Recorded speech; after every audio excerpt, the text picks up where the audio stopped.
Mantan Kepala Desa Muara Batu-Batu, Kecamatan Rundeng, Kota Subulu Salam, pada Jumat 26 November, resmi ditahan penyidik unit tindak pidana korupsi Polres Subulu Salam. Penahanan tersangka berinisial MS tersebut terkait kasus dugaan tindak pidana korupsi dana desa tahun anggaran 2018 hingga 2020.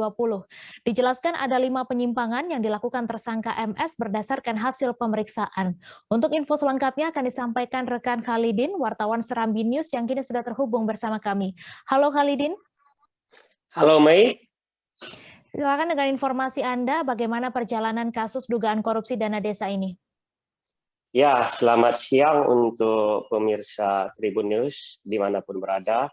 Kasus penyelewengan dana desa, dugaan penyelewengan dana desa hingga ditangani oleh aparat kepolisian ini sudah berawal dari 2019. Namun kasus ini semakin mencuat di saat 2021. Ya, kasus ini sendiri berjalan sekitar hampir 9 bulan untuk penanganannya di kepolisian.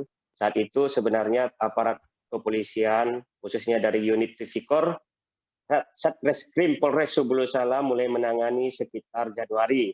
Lalu pada April penanganan ditingkatkan ke Lidik dan prosesnya terus berlanjut hingga terbitnya hasil audit BPKP yang menyatakan adanya kerugian negara sekitar 723 juta lebih atas hal ini, sehingga setelah melalui proses di kepolisian pemeriksaan hingga adanya gelar perkara di Polda Aceh, maka tepat pada Kamis 25 November 2021 lalu itu Satreskrim Polres Kota Subulu Salam menetapkan mantan kepala desa berinisial MS berumur 47 tahun sebagai tersangka kasus dugaan korupsi dana desa 2018-2020.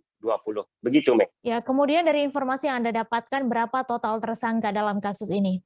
Ya, Mek, kami sudah mencoba untuk mengkonfirmasi Kapolres Subulu Salam AKBP Kori Wicaksono melalui Kasat Reskrim Ibda Deno Wahyudi terkait apakah adanya kemungkinan tersangka lain selain MS yang sudah ditetapkan Kamis lalu. Berdasarkan informasi yang kami terima, sejauh ini memang MS merupakan tersangka tunggal. Karena informasinya bahwa proses dugaan penyimpangan anggaran desa itu dilakukan secara sendiri-sendiri oleh sang kepala desa. Walaupun demikian, aparat kepolisian masih mencari dokumen lain dan kemungkinan jika ditemukan adanya dokumen sebagai barang bukti untuk pendukung kasus ini, mungkin bisa saja timbul tersangka baru. Tapi sejauh ini mereka hanya menetapkan satu tersangka, yakni mantan kepala desa. Begitu, Maya. Kemudian apakah kasus penyimpangan dana desa yang disidik ini pertama kali atau sudah pernah ada kasus serupa?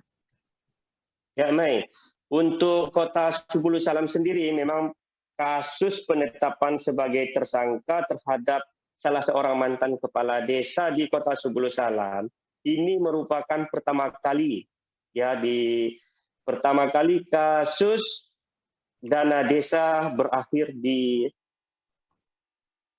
proses hukum, dan ini menjadi sejarah bagi penegakan hukum khususnya tindak pidana korupsi, yaitu di mana ditetapkannya tersangka MS sebagai tersangka serta ditahan pada Jumat 26 November kemarin. Jadi ini adalah pertama kali, sehingga diharapkan menjadi cemeti bagi para kepala desa yang aktif saat ini untuk melaksanakan atau mengelola anggaran desa sesuai mekanisme dan peraturan. Begitu, Meng. Lalu dapat Anda jelaskan bagaimana modus penyelewengan dana desa Muara Batu-Batu ini?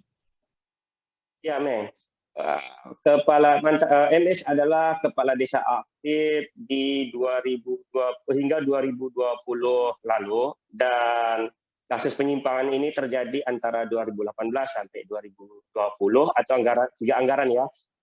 Dari hasil keterangan yang disampaikan atau BAP ke pihak kepolisian, ada memang beberapa modus terjadi indikasi kecurangan atau penyimpangan anggaran desa di Desa Muara Batu-Batu, Kecamatan Rundeng, Kota Subulu Salam.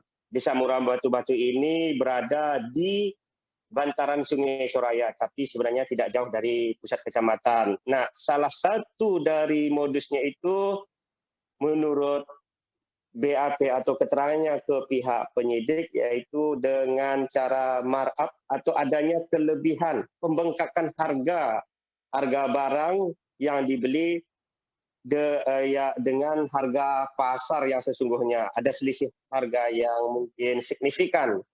Jadi salah satu barang tersebut yang diadakan yakni pengadaan seng ya. Seng itu informasinya dihargai sekitar 90.000 per lembar, sementara harga pasarnya sekitar 63.000. Kami sempat menanyakan kepada kepala desa kenapa menaikkan harga.